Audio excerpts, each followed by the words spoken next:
ఉదయగిరి నియోజకవర్గంలో కన్నీవిరిగి ఎరుగని రీతిలో వింజమూరు నగరం చుట్టుపక్కల ప్రాంతాలంతా కూడా జన సముద్రంతో నిండిపోయినటువంటి ప్రజాగళం కార్యక్రమం విజయవంతం చేసినటువంటి ప్రతి ఒక్క జన సైనికులకు, అలాగే మిత్రపక్షమైన బీజేపీ వారికి, ముఖ్యంగా కాకర్ల సురేష్ గారి విజయాన్ని ఆకాంక్షిస్తున్నటువంటి మిత్ర బృందాలందరూ కూడా ప్రత్యేక ధన్యవాదాలు తెలుపుకుంటూ, పూర్తి సహాయ సహకారాలు అందించినటువంటి వారి టీం అందరూ కూడా, ఎవరైతే ఉన్నారో లోకేష్ టీం అయినా కానీ వీళ్ళందరూ కూడా ప్రతి ఒక్కరు కూడా ఎక్కడ కూడా ఒక చిన్న పొరపాటు లేకుండా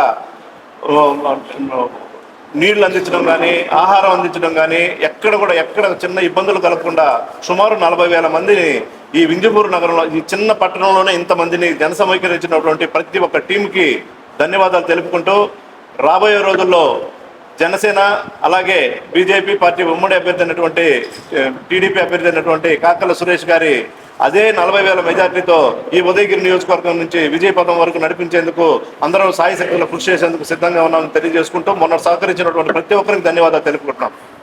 అందరికీ నమస్కారం. మనం నిన్న చూసాం, చంద్రబాబు నాయుడు గారు ఉదయగిరి నియోజకవర్గం రావడం చాలా సంతోషకరం.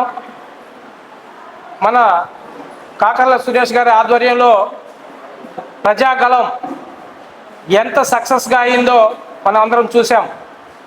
ఎవరికి ఎటువంటి ఇబ్బంది లేకుండా ఆ ప్రోగ్రాం జరగడం మాకు చాలా సంతోషంగా ఉంది. దీంట్లో ప్రతిపక్షానికి కనువిప్పు కలిగేలాగా, వారి విమర్శలకు తావు లేకుండా 40,000 మందితో ఈ ఒక్క ప్రోగ్రాం జరగడం జరిగింది. కాబట్టి ఉదయగిరి కోట పైన ఎన్డీఏ అభ్యర్థి అయినటువంటి కాకర్ల సురేష్ గారి టీడీపీ జెండా ఎగరేయడం ఖాయమని మీ అందరికీ తెలియజేస్తూ ఉన్నాను.